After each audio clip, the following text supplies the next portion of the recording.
Hey guys, Bryan here from Liquid Concepts. So today we're going to talk a little bit about hot water versus cold water rinsing. And so if you haven't already, definitely check out our other video that we've done on rinsing hydrographics, but we wanted to shoot a quick little video as well on the differences between hot water versus cold water. And so the biggest thing about the rinsing process is that, of course, you definitely want to make sure that you rinse all the PVA off of the part. And so with the PVA that's on the part, it will come off either quicker or slower depending on the temperature of the rinse. And so most of the time, like what we have right here in our rinse stations or something like that, we just have normal room temperature water.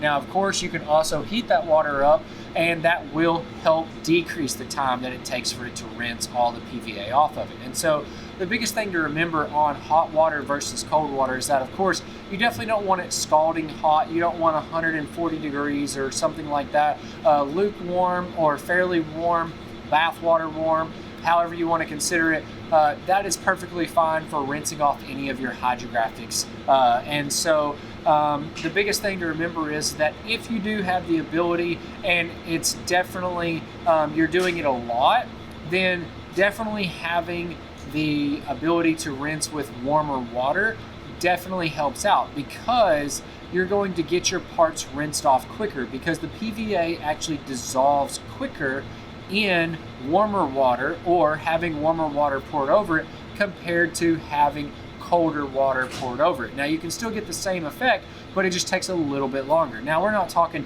double or triple the time, but if you're rinsing off with cold water in, say, 5 minutes, then in warmer water, it may only take 3 minutes or 4 minutes. And so the biggest thing to remember on whether it's hot water or cold water is that, number one, you get a good rinse across the entire part. There's nothing worse than having excess PVA left on the film, so then that way whenever you go to clear coat, you don't get a good bond. So definitely want to make sure that rinsing with, whether it's cold or hot, you always get it all the way rinsed off. And then, of course, with the rinsing, if you're doing production or something like that, as you can tell, rinsing with warmer water is going to increase your production, because you're going to be able to rinse them quicker and you're going to move parts faster. Now, again, that's more for a production range, but most DIY people or anything like that, even just regular shops, they can still rinse with normal regular room temperature water, and it's perfectly fine. Or of course, if you want to hook it up to a water hose and rinse it off like that, that's perfectly fine as well. So hopefully this video has really helped you out on the differences for hot water versus cold water rinsing.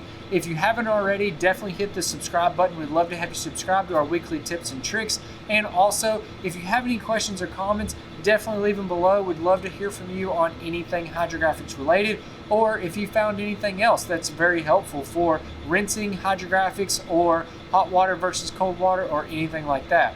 Also, if you're wondering, we also do have videos that completely cover the entire process of hydrographics. We have those online. We also do in-house training, and we also do on-site training. So if you're wanting to get into the hydrographics business, definitely check out the links below in the description, because you can definitely see a lot of information in there. And of course, give us a call if you have any questions or comments. I'm Bryan from Liquid Concepts, and this is how we customize your world. We'll see you guys next time.